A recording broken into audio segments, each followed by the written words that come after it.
Hello,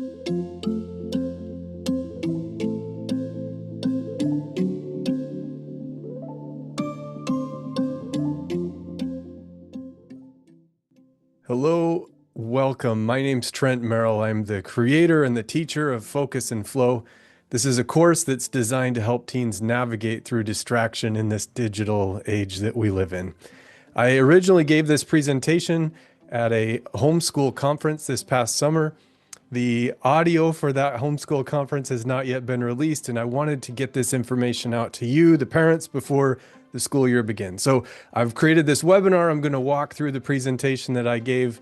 If you have any questions, please feel free to reach out to me. I'll have my contact information here. I really look forward to introducing this course. I look forward to seeing you in the future. Let's jump in. Hello and welcome. My name's Trent Merrill. I am the creator and the teacher for the Focus and Flow course. This course is designed to help our teens and our students navigate through the distractions that we all face in the digital age. And honestly, it's not just for students. It's not just for teens. This is for lifelong learners. Anyone who is struggling with focusing, struggling with overcoming the distractions that we face on a day-to-day basis. The teachings of this class can help anyone. I am an attorney. I have degrees in science, in computer engineering. I have a couple of law degrees. And during the day, I'm a patent attorney. I work with cutting edge technologies with companies to protect their inventions. And as part of my job, I work on a flat fee basis, which means I get paid the same amount if I spend 18 hours writing a patent or if I spend 28 hours writing a patent. And so it has really been important for me to figure out how to work more efficiently, to overcome distractions, to really get into the flow or get into the zone so that I can get my work done. I can get in, do my work efficiently at a very high level, and I can finish and I can go and do the fun things that I like to do in my free time. In my free time, I like to teach high school history courses online. My family and I have moved to Portugal, and I enjoy traveling. I enjoy seeing the world, learning about new cultures, learning a new language, and being more efficient with my work, being more efficient with my studies has really helped me have more free time to do the things that I love.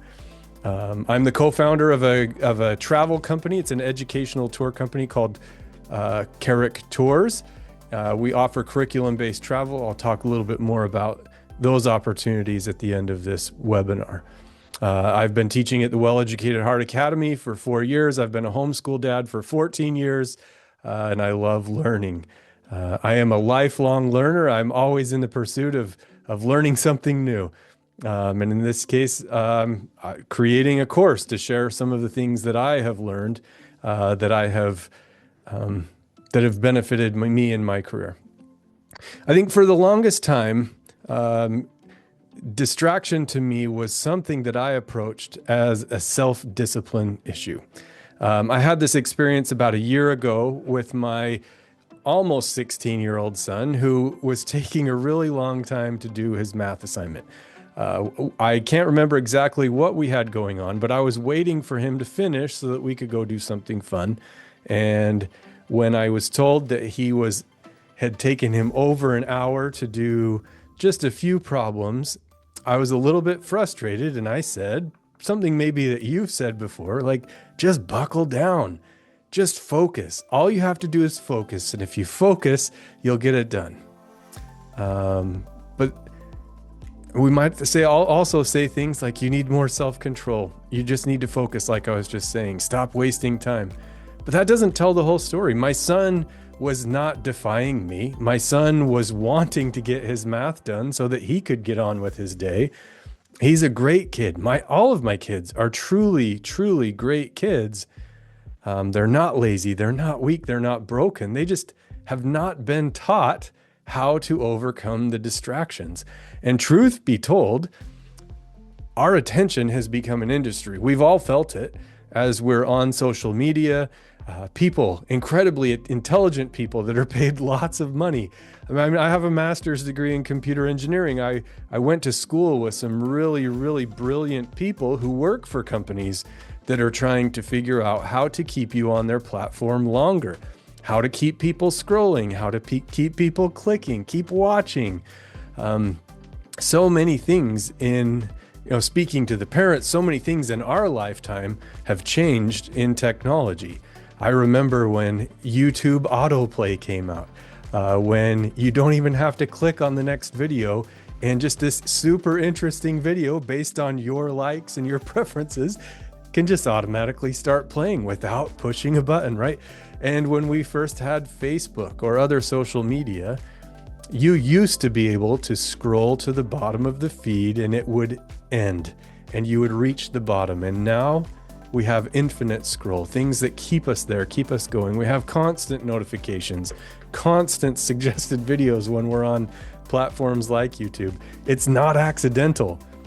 The average app, the average platform, the average video feed, even the average, I should say, is engineered totally around human psychology. They're designed to pull us in. They're designed to keep us there. They're designed to keep us thinking about them so that we want to go back, so that as we spend more time on those platforms, they can make more money. Our kids are up against this, especially our homeschool families and other students. I mean, you don't even have to be a homeschooler. We have so much technology around us and we rely on it so much. Our students need devices for legitimate reasons, but that same device also contains the things that will pull them away from what they need to be doing. We need computers and technology for online classes. We need it for research, for educational videos. I mean, in my history courses, even knowing that this distraction, we have so many distractions and it's such an issue for so many people, there's just so many good videos on YouTube that can supplement the things that I'm teaching in my history courses.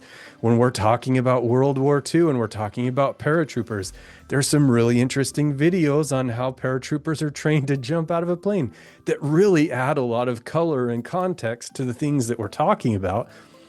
And they're super wonderful things that we have for educational purposes, but at the same time, what do they see in that side panel? They see another video that might distract them, that keeps them on the platform that they enjoy, that they love.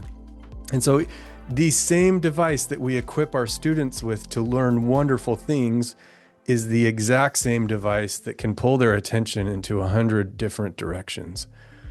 It's such a difficult time. Some statistics on distraction, and this isn't just for students. This is actually based on statistics for working people, absolutely applies to students, but it just gives a little bit more perspective on why distraction is such a problem, why multitasking is a problem, and why we need to give our full attention, at least on a scheduled basis. And that's something that we talk about in my course, is setting aside time for deep work where we're focusing deeply on a topic without distractions. But employees in the workplace are interrupted every 2 minutes during core working hours. So that's roughly 270 times per day. How much does that happen to your students at home with siblings, with so many things that are going on? This study shows that it takes 23 minutes to fully refocus after a single interruption. And the single interruption is not just something small like a phone call. I mean, if your phone rings and you just say ignore and you get back to it, that's not a true single interruption as they're talking about here. But if you receive a text and you give time or attention to that text and you type right back, text back or whatever, it takes 23 minutes to get right back to where you were, back into the flow of things. It's such an incredibly, it just affects so much of what we're doing from day to day. People check in email and instant messaging every 6 minutes on average, which plays into the 23 minutes, right? So if you have a student that's taking 3 hours to finish their math, but they're checking their texts every 6 minutes, and they're taking 23 minutes to get back into the full focus and flow of their math work, we can see why it's taking 2 or 3 hours to do something that could only take 20 or 30 minutes because of all of these distractions that are pulling them away, then keeping them or keeping their attention away for long enough that it's making it so hard to get back into the flow of things. Each interruption adds 15 to 24% more time to complete the original task. We have so many distractions that are going on all around us. I don't need to tell you all of the types of distractions. I know in your mind right now, you're probably thinking of the ones that are affecting you, that are affecting your students, that are affecting the people around you. And this is the statistics of why we really feel like these distractions can slow us down and really get in the way of what we want to accomplish. So here we are, we're telling our kids, go out, be focused, achieve extraordinary things, do great, get this math done, go and do all this. But we have not given them the tools. We haven't given them the training.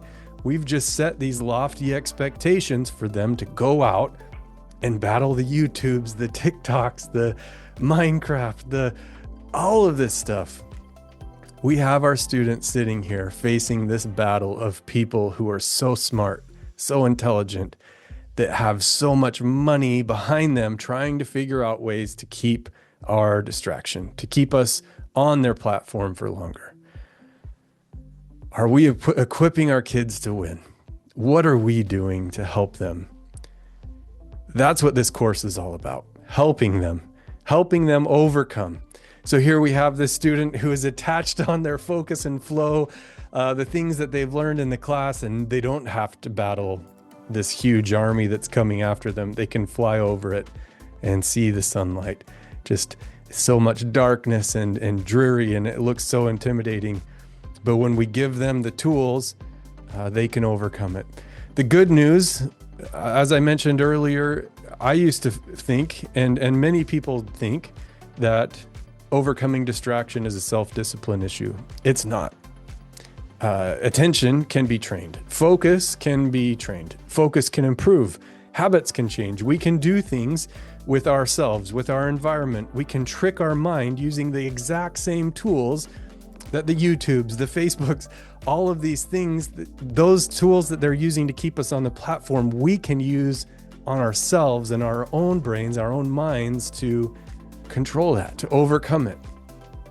When students truly understand what they're up against, when they understand why it's difficult, how our brains are responding, and how we can trick ourselves into overcoming those things, they can overcome these distractions and they can thrive. We can train our students to think deeply, to work intentionally, to live with purpose instead of constant distraction. We can give them the tools that allow them to do that and continue to do it. Not just today, not just tomorrow, but give them the tools so that they can consistently retrain themselves to come back, to refocus, to regroup, to start overcoming. And it's not just a one-time fix. I've been a patent attorney for over 15 years now, and I still am working on ways that I can be more efficient, ways that I can overcome distractions. And sometimes I just wake up one day and I'm just not getting into the flow of things. And so I have to go back to the basics. It's something that we're constantly needing to fight, needing to overcome, but giving you the tools so that you can diagnose it, so your students can understand why they're having a distraction day, and giving them tools and tricks and tips to regrouping and resetting their minds and starting the day over and getting back to it.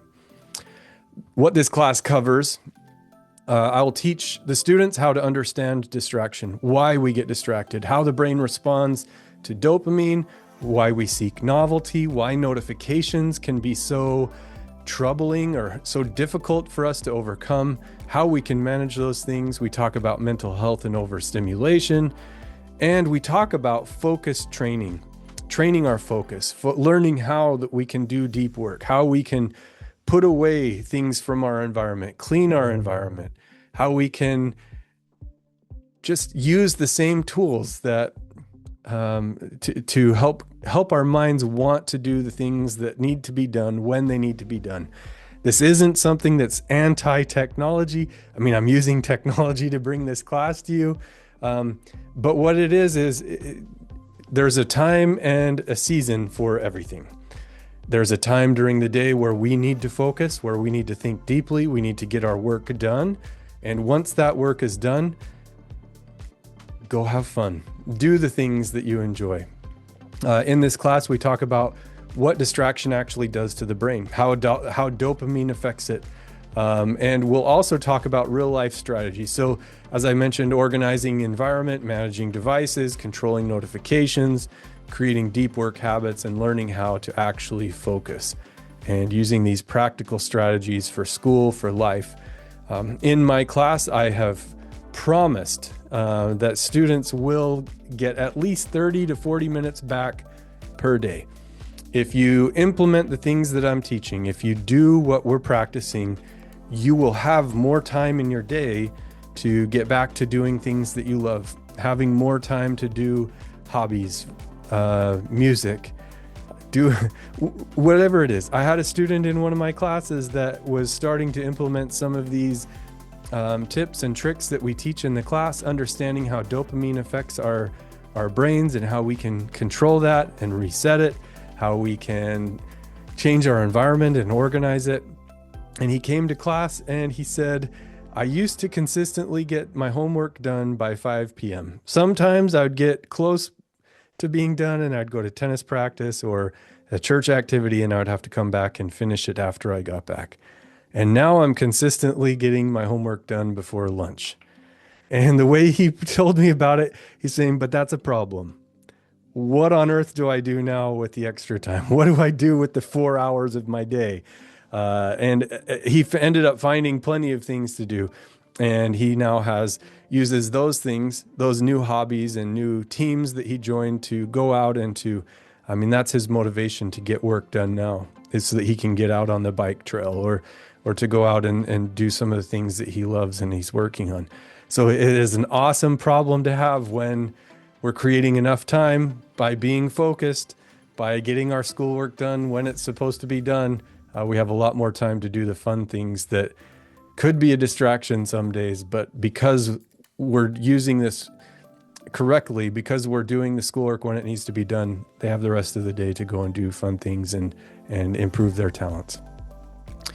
During this course, one of the hallmarks is we create a personal focus operating system. During the course, we work on 1 to 3 new skills between each class period. In this class period, I'll get into this in a few minutes, but we'll be meeting every 2 to 3 weeks. So in between the 2 class periods, there will be 1 to 3 skills that each student will begin to work on.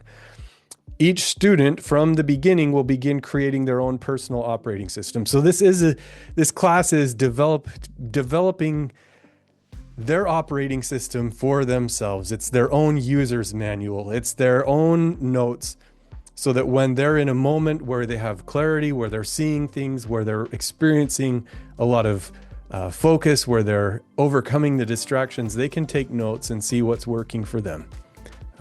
We learn when we focus best. We will learn how to design our environment. That all becomes part of the operating system. So each student will know what their distractions are.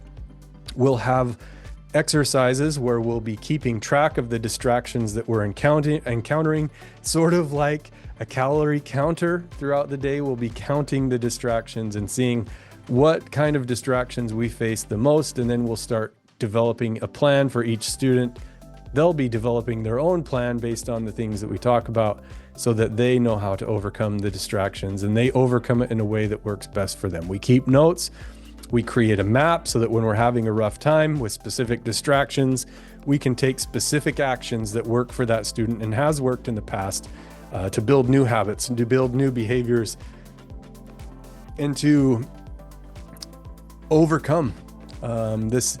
As I mentioned, this operating system becomes their own user's manual that they can troubleshoot, that they can, I'm having a difficult time with this. And then we'll have 2 or 3 steps or 2 or 3 different options that they can try to overcome it. This is something that they will be developing from day one, starting with figuring out and tracking our distractions. And we'll start decoding all of the distractions that students having. This is about equipping our students with the tools to combat distractions so they can thrive in school today. They can thrive in college if they go. They can thrive in their careers. They can thrive in life. This is something that skills and tools that they can rely on for the rest of time. They're psychology based. It helps we learn how to build new habits, new behaviors, and really try to understand our minds so that we know how we operate. We know how we can improve ourselves. It's not about perfection. That's something that we won't reach ever. But it is about collecting data about ourselves so that we can be a better version of us tomorrow. And, if we have a bad distraction day tomorrow, that's more data. It's something that we can learn about ourselves so that we can try to avoid those days in the future. Really, the class is developing this operating system so that we know how to overcome distractions moving forward, not just some tip or trick that we can do for a few days that works for a few days and then eventually goes away. This is something lasting. With the class, students will be enrolled in or join the Focused Few community. It's a place for current students and alumni to connect, to share ideas, to share wins, successes, lessons learned. So a win is something where you're working on a goal and you achieve it. Successes are where you've made improvements, and lessons learned are where you didn't have a win or a success, but you learned data about yourself. Sometimes those are the most beneficial. Helping us learn why it didn't work out is just as important as having it work out. This is a place where students can connect with alumni. So students who have been in this class in the past, this becomes available when a student joins this course. When they join the Focused Few community, they can be in it for life. As long as they want these tools. As I mentioned, it's not just a one-time fix. It's something that they'll need to keep coming back to in the future. And so this community is a place where that can happen. They can come back, they can get refreshers. Once you have joined the course once, you can always come back and watch the lectures again. So students who are taking this class for the first time will be in the classes along with students who are taking it for the second or the third time or more, just coming back for the refresher so that they can get back on track and find their focus, find their flow again. The idea is that as we surround ourselves, and this is in one of the books that we'll be reading for the class, Atomic Habits. James Clear, the author of Atomic Habits, has said that we often begin to adopt the habits and behaviors of the people that we surround ourselves with. So one of the purposes of the Focused Few community is to create a culture of focus and growth and excellence where as we spend time with this community and interacting, we start to develop the same behaviors and habits, and it becomes a cool thing. Or, what the rest of the community is doing is supporting each other and helping with accountability and to keep improving on overcoming the distractions that we face. So every student that joins this class will also be enrolled and will be given access to the Focused Few community. It acts sort of like a social media page where students can share posts and comment and things, but it really is an uplifting, positive community where students are working to build better versions of themselves, to build better habits, to become the best version of ourselves as we can. And as we struggle, as we fall, it's a great community to help pick us up, to help move forward, to give us motivation to keep going. As I was just saying, this is a flexible course. It's offered asynchronous, so all of the materials are available when you sign up. At this day, as of July 11th, I think of the 16 courses, I believe I've got everything uploaded through class 11. And so there is a few classes that will be trickling in over the next few weeks. I apologize that it's not all there, but once you join the class, once the school year begins, it will all be there. So you can do it asynchronously and you can watch videos and start working on these different tricks, different skills, different habits, behaviors, or you can join the synchronous version, and it starts on August 31st, 2026. We'll meet on Mondays at 9 a.m. The class itself will be held every 2 or 3 weeks, but we'll have live sessions in between there for question and answer, for specific troubleshooting. So if we are meeting on August 31st, 1 week later, we will not have a class where we're talking about new things, but students can arrive at 9 a.m. Mountain Time on the following Monday if they have issues, if they have any questions, if they want to just work through something. I will be there for at least the first 15 or 20 minutes to help students. Once you're in the Focused View community, you're in for life for as long as you want to be. Live classes are available for current students, for alumni. Anyone who has access to the community is more than welcome to join and to help build others up, to help lift each other so that we can continue to move in this right direction. Carrick International. So I'm an approved provider for scholarship programs in Utah, Idaho, and Arizona, and add Florida to this. If you are in Utah, for example, you can go onto the Odyssey Marketplace for the Utah Fits All and search for Carrick International, find Focus and Flow, and you can purchase this course through the Odyssey Marketplace.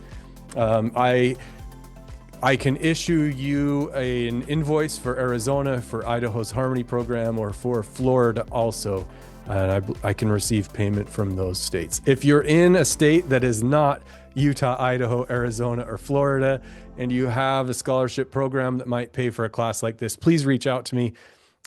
So far, I'm batting 100%. And becoming an approved provider in all of these states. So if you have a program, please reach out to me and let me know. This is where you can enroll in the course, and actually you can find out more information about the course, what it entails, what the schedule is, what we're going to be focusing on. It's carrickacademy.com. I have a promotional code for the summer 2026 to get $50 off. The course itself is $299, so $50 off would make it $249. You can use this QR code to take you to Carrick Academy. If you're watching on a computer and you have your phone handy, you can click on this. That isn't all. So in addition to teaching this Focused and Flow course and having that on my platform, I am also a teacher at the Well-Educated Heart Academy. This year, I'll be teaching a World War II Heroes course.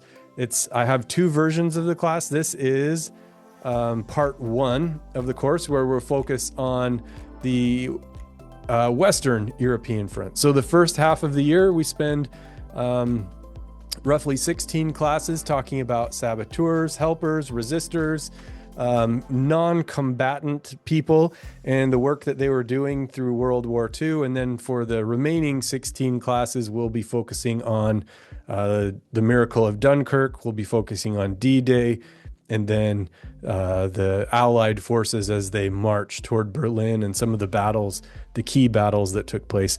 With that class, I offer a week-long trip, and that will be next May, where we go to Paris, and then we go to Dunkirk, spend a couple of days in Normandy, visit Mont Saint-Michel, and then we have a day in Paris. I'm also teaching in the fall semester Age of Discovery course that focuses on first Marco Polo, and then Portuguese and Spanish explorers and Columbus. And there's an optional trip to come to my home in Portugal, and then we will spend a week visiting Portugal and Spain and many Age of Discovery sites. And then finally, next spring, I'll be teaching 8 weeks of a course. I will teach the Roman history portion. Wonderful art teacher Christelle Fox will be teaching Renaissance history. And so together it'll be a 16-week course, and then I offer a trip to Italy, where we'll spend 2.5 days in Rome, and then the rest of the week in Florence and in Tuscany, seeing the different places that we learn about while we're in class. That's it. You guys, please reach out to me if you have any questions about Focus and Flow. This truly is a wonderful course. I've seen such great benefits. A lot of the students that have taken this course have given themselves time back. They have improved their efficiency, that they are spending and saving more than 45 minutes a day. When they do these things, when they are following the habits, when they're working on the things that we're practicing in class, they do see results. This course is best for students who are struggling with distractions, but who want to overcome the distractions. If they're having a difficult time with distractions and they don't want to fix it, I can't fix that. This class won't fix students who are unwilling to help themselves. But if there is a student who's struggling, who truly wants to get better, truly wants to be more efficient, this course will absolutely help them. You'll find this on the carrickacademy.com website, but we read our two primary texts for this class are Deep Work by Cal Newport and Atomic Habits by James Clear.